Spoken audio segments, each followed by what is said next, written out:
إن الحمد لله نحمده ونستعينه ونستغفره ونعوذ بالله من شرور أنفسنا ومن سيئات أعمالنا. من يهده الله فهو المهتد ومن يضلل فلا هادي له. أشهد أن لا إله إلا الله وحده لا شريك له، وأشهد أن محمدًا عبده ورسوله. يا أيها الناس اتقوا ربكم الذي خلقكم من نفس واحدة وخلق منها زوجها وبث منهما رجالا كثيرا ونساء، واتقوا الله الذي تساءلون به والأرحام إن الله كان عليكم رقيبا. لپاش سپاس و ستایشێکی بێهەمتا بۆ کردگاری مەزنوو، داواکردنی درود و ڕەحمەت بۆ سەرگیانی پاکی پێشەوەی مرۆڤایەتی محەممەد صلی الله تعالى عليه وسلم. سێهەمین وتاری مانگی مبارەکی مەولودی پێغەمبەر صلی الله عليه وآله وسلم لە خزمەتانە ئەبین لە باسی طەبابەتی ئەبدانی پێغەمبەر صلی الله عليه وسلم، ئەو لەگەڵ ئەوە کە طەبیبی دڵەکانە، طەبیبی بەدەنەکانی ئینسانیشە.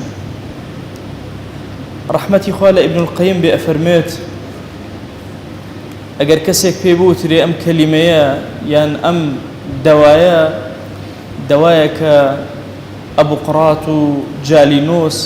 کە لەو زەمانەی ئەوانە زۆر مەشهور بوون، طەبیبە گەورە یۆنانیەکان و تویانە هەموو قەناعەتی پێ ئەکەن. ئێمە ئەڵێن ئەمە طەبابەتی پێغەمبەرە صلی الله عليه وآله وسلم کە وشەیەک لە زمانی دەرناچێ ئیلا وەحیە. فەرمایشتێکی پێغەمبەرگیان صلی الله عليه وسلم کە ئیرشادێکی زۆر گەورەی بۆ ئێمەتیایە. أفرمي لا تكرهوا مرضاكم على الطعام والشراب فإن الله عز وجل يطعمهم ويسقيهم. هیچ زۆر مەکەن لە نەخۆشەکانتان بۆی بخۆن و بخۆنەوە. یاسایەکی زۆر گەورە بۆ ئێمە دائەنێ. زۆر کات ئێمە کەسێک نەخۆشەکەوێ بە زۆر ئەمانوێ شتێ بخوا یا بخواتەوە، پێمان وایە شیفا لە خواردن و خواردنەوەیە. خۆشەویستمان صلی الله عليه وآله وسلم طبیعەتی ئینسانەکان لە طەبابەتە ئەکاتە پێوەر.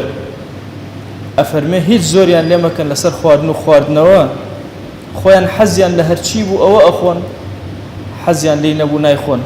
کاتێک کە نەخۆشێک شتێک ناخوا یا خواردنەوەیەک ناخواتەوە بە هیچ شێوازێک نابێت زۆری لێ بکەن. ئەم فەرمایشتەی پێغەمبەریان صلی الله عليه وآله وسلم نەهیەکە کە ئیرشادێکی طەبابەتی زۆر گەورەی بۆ ئێمەتیایە. ئێمە فێر ئەکە لەگەڵ نەخۆشە چۆن مامەڵەکەین، ئەویش بەو کەیفیەتەیە کە هیچ زۆرێکی لێ نەکەین لە خواردن و خواردنەوەیە. أفرمي فإن الله عز وجل يطعمهم ويسقيهم. خوا جل جلاله خوي خواردن و خواردنەوەیان ئەداتێ، چونکە ئەو کەسەی کە نەخۆشە زۆر نزیکە لە خواوە جل جلاله. ئەو لاشەیە چی پێویست بێ خوا خۆی بۆ خۆی بۆی دابینەک. ئەمڕۆ لە جیهانە زۆر باسی چارەسەر بە سیامی متەقەطع ئەکرێ. ڕۆژووی پچڕ پچڕ، نەخواردنی پچڕ پچڕ ئەفەرموون گەورەترین دەوایە بۆ زۆرینەی نەخۆشیەکانی ئینسان، تەنانەت سەرەتانیش. ئەڵێن ئەگەر کەسێ بتوانێت نەخواتەوە یەکێک لەو شتانەی کە بە برسێتی ئەکوژرێ ئەو بەشە سەرەتانیەی ئینسانە، ئەو خەلایە سەرەتانیەیە کە لە ئینسانە هەیە، تاکە شتێک کە ڕایگرێت و زەعیفی کات و بیکوژێت تەنها برسێتی. بۆیە پێغەمبەریان صلی الله عليه وآله وسلم ئیرشادی کردوون لە لاشەی ساغمانە زۆر کات بە ڕۆژوو بین. حتا ئەفەرمێ پێغەمبەریان صلی الله عليه وسلم جارێکیان خۆی 7 ڕۆژ 6 ڕۆژ هیچی نەخوارد. ئەصحاب زۆر سەیر و بەلایانەوە فەرمووی سەیری من مەکەن، خوا خۆی خواردن و خواردنەوەم پێ عەتاءەکە. ئەم بەشە لە فقهی پێغەمبەر صلی الله عليه وسلم فقهێکی غائبە لەناو ئێمە. شۆن لە نوێژە ئەگەڕێ بە دوای سنەتە كام سنة يا ذكر كام ذكر سنة زيادة بيخواني لا شيء خوشته لبدني خوشته بقرب بدو وتي في غمرة صلى الله عليه وآله وسلم أما وتي خوش ويسمانا كفير ما نكات شون ما ملا لقل لا شمانا بكين شون ما ملا لقل نخوشة بكين شون ما ملا لقل نخوشية بكين ابن القيم فرمي أو كسي هشتا نخوش نكوتوا بخو قرتنا زورك لنا خوش كان نزيكي ناكونو أو كسشي كان نخوش كوتوا بخو قرتنا ولا خواردنوا لزورك لنا خوشي ودرد كان باريزراو أبي لا شيء خوي تواناي مقاومتي هي بسر أوانا بويا دو جور برسيتي من هي ولا ما بيانو تو برسيتي دروزني وبرسيتي راستقينه زوريني برسيتي كاني أما برسيتي دروينه كاتكوا سكمان هاواري أكاتو يكسد السبب ألان شون أمدو برسيتي أناسيتوا برسيتي دروزن أو هايا أجر مدتي وازد ليه أنا مشغول بوي بشتكي تروا خوي بو خوي لبيرد أشتو برسيتي كدنا منه أفرمو برسيتي دروزني لإنسانه برسيتي راستقينه أو يكتشر كش لإنسان دورنا كيوت همو إنسانك ناو قديبه 24 ساعاتك خالي أبيتو پێویستی بەوەیە کە ناوسکی خۆی بینە پاکاتەوە بۆیە حتا نەهی کردو پێغەمبەر صلی الله عليه وسلم لە ویساڵی ڕۆژوو بەڵام لە نەخۆشیان نەهی لێ نەکردووە کە ئینسان چەند ڕۆژێکی لەسەرێک نان نەخوا خۆشەویستمان صلی الله عليه وسلم نەهی لێ نەکردووە و خۆی بۆ خۆی کردوێتی ابن القيم فەرمێ ئەم بەشەی دووەمی فەرمایشتەکەی پێغەمبەر صلی الله عليه وسلم کە فەرمێ فإن الله عز وجل يطعمهم ويسقيهم مانایەکی تریشی هەیە إنسان كبرسيب وزور نزيك أبيته الأخوة قوتي أو خواردني أو خواردنوي أو أبيته ذكر أوراد أخواناس شو إنسان كسكي خالي وزياتر خوي لبيره فلسفيك جوري الرجوج أو لعلكم تتقون بو أم بشيء بو أم لانية بو أفرمي كاتك كسك خوي برسيئك لكاتي نخوشيا هم خوي نخوش لخوا ونزيك همش كخوي برسيئك زياتر لخوا ونزيك به أو كتقوتي أو نابت خواردني ظاهري أبي تخواردني باطني روحي كسك أسود أبي بخواردني باطني أميك كلا إرشاد جوركاني في غمر صلى الله عليه وآله وسلم كبوي بحث بيان كردون إشارتي في داوين كبوي بحث بيان كردون إشارتي في داوين دوها من دانا لفرماشتكاني في غمر صلى الله عليه وسلم كأم جمعياتنا خزمتي أو يزور كات إما من على كان من بعادتي قرجان أستورة به خوشوي اسمه صلى الله عليه وسلم علاجك بو أمدانا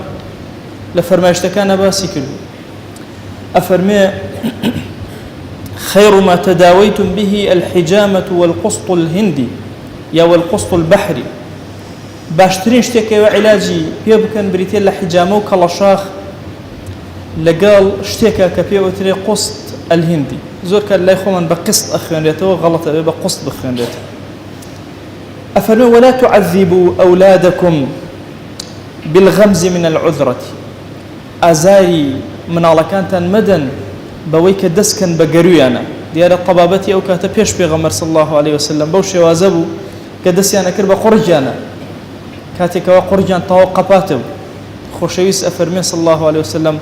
عزتي من على كان مدن بمشي وازا بچن قصتي هنديان بو بكاربين جابري كوري عبد الله جرته وأفرمي خوشويس من صلى الله عليه وسلم جارك لخزمت يا أبو شو لا يداك من عائشة منالق ليبو بلوت يا أخوان أهات أخواره فرموي أو بوشي أو هايا وتيان لبروي قرجي إيشاو بنجمان كذا بقرجي فرموي ويلكن هاور بو إيوا لا تقتلن أولادكن من الله كان إخوتان مكجن فأيما امرأة أصاب ولدها عذرة أو وجعا في رأسه هركسك لأيوة من الله كي توشي قرق إيشابو يا سر إيشابو فلتأخذ قسطا هندية وسر إيشي منال لقال قرق إيشا فرموي هندي قسط هندي بينا بيكن ناو أو دواتر بيكن بلوتي من الله جورك لجورة كان علاج في غمر صلى الله عليه وآله وسلم كإرشاد وانا كأمية أفرمي أمري كر بدايك من عائشة رضي الله عنها أمي بوم من الله كردو الراس توخو باجو قسطی هندی قسطی بحریشی پێ ئەوترێ عودی هندیشی پێ ئەوترێ مەبەز ئەو عودەنی ئەو بخورێک کە دائیگرسێن دیارە ڕیشکی یەکێک لە دارەکانەوە توێکڵی ڕیشکەکەیە کە لێ ئەکرێتەوە بۆ زۆر فەوائد عولەما باسییان کردووە لە طیبی کۆنا هاتووە و ئێستش لە کوردستانی خۆمانە لە هەموو شوێنێک لە عالەمی ئیسلامیە متەوەفیرە پێغەمبەر صلی الله عليه وسلم ئرشادی کردن بۆ ئەمە بۆ قوڕگی ئێشەی مناڵەکان لەوە چه جۆرێک لە جۆرەکان ئینسان پێویستی زۆری بە لەوزەتێن هەبێت زۆر کات ئێمە بە عەمەلیات عیلاجی ئەەکەین عیلاجێک لە عیلاجەکانی پێغەمبەر صلی الله عليه وسلم ئەم بەشەیە کە بۆ ئێمە ڕۆشن کردوت واتە ئەمڕۆ بە کورت و پوخت دوو لە فەرمایشتەکانی پێغەمبەر صلی الله عليه وسلم لە خزمەتیان نابوون یەک کاتێک کە نەخۆش کەوتی حەزت لە شتێک نەبوو قەت مەیخۆ زۆریش لە هیچ نەخۆشیە مەکەن کە بخوات و بخواتەوە لێی گەڕێ خوا خۆی بۆ خۆی سەرپەرشتی نەخۆشەکانەکە دوو مناڵێک کە قوڕکی ئێشە پێغەمبەر صلی الله عليه وسلم ئەرشادی کردوین یا سەری ئێشە قستی هندی بۆ بەکاربێنین بۆ عیلاج و چارەسەر لە کۆتایی وتارەکە بە دڵ و ڕۆح سەڵاوات بۆ دیداری پێغەمبەر صلی الله عليه وسلم ئەنێرین هاوارەکەین یا ئیلاهی بە ئەندازی دەنکی هەنارەکانی هەڵەبجە بە ئەندازی هەناسەی مەخلوقات بە ئەندازەی گژوگیای کوردستان سەڵاوات بۆ دیداری پێغەمبەر ئەنێرین صلی الله عليه وآله وسلم یا ربی خوایە سەڵات و سەلامی ئێمەی پێ بگەێنە سەلامی ڕۆحی ئێمەی پێ بگەێنە یەکێک ناومان لە خزمەتیا بێنە ئیلاهی لەت ئەپاڕێنەوە لەت ئەلاڵێنەوە لە سەرجەم گوناهەکانمان ببورە یا ئیلاهی هەر گرفتێ هەمانە بۆمان چارەسەر ئەومان تووشی زەحمەتیە کاتوە خوای لە زەحمەتی ڕزگارمان کە یا ربی خوایە ئەومان بێ حاڵ و ماڵە ماڵداری کە ئەومان بێ مناڵە مناڵی پێ عەتاک ئەومان بە مناڵە مناڵی ساڵح کە ئیلاهی داوات لێ ئەەکەین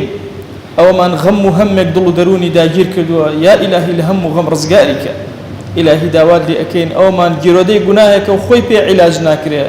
یا ئیلاهی لە گوناهەکان بیپارێزە یا رب العالمین خوای هیدایەتی گەنجەکانمان بدە حیا و حرمەتمان زیاد کە تو گەورەی خۆت خوایە لە فتنەکانی دنیا بمان پارێزە فتنە مەخەرە ناو دینەکەمانەوە یا ئەکرەم الئەکرەمین خوایە تو خۆت ئەزانی ئومەتەکەی پێغەمبەر صلی الله عليه وسلم لە زەحمەتێکی زۆر گەوران تۆ بەهانامانەوەرە یا رب العالمین لە هەموو جیهانی ئیسلامیە ئومەتی ئیسلامی سەرکەوتو سەرفرازکە یا رب العالمین خوایە هاوار بۆ لای تۆ ئەهێنین لە زوڵمی کافران ڕزگارمان لە زوڵمی یەهود و نەسارا و مەجووز ڕزگارمان کە تو گەورەی خۆت خوایە داوات لێ ئەەکەین کافرانی جیهان لەسەرمان کۆبوونەتەوە پشتیان بشکێنە یا رب العالمین زەلیلیان کە یا ئەکرەم الئەکرەمین خوای گیان ئەم عەبدانە بە نیدائێکی تۆ هەموویان هاتوونەتە ماڵەکەی تۆ ئەمانە ئەهلی ڕکوعن بۆ تۆ ئەهلی سجودن بۆ تۆ دەستی زەلیلی دوعا تەنها بۆ لای تۆ بەرزەکەنەوە دەیا ئیلاهی دوعاکانیان گیرا بکە وادعوا الله وأنتم موقنون بالإجابة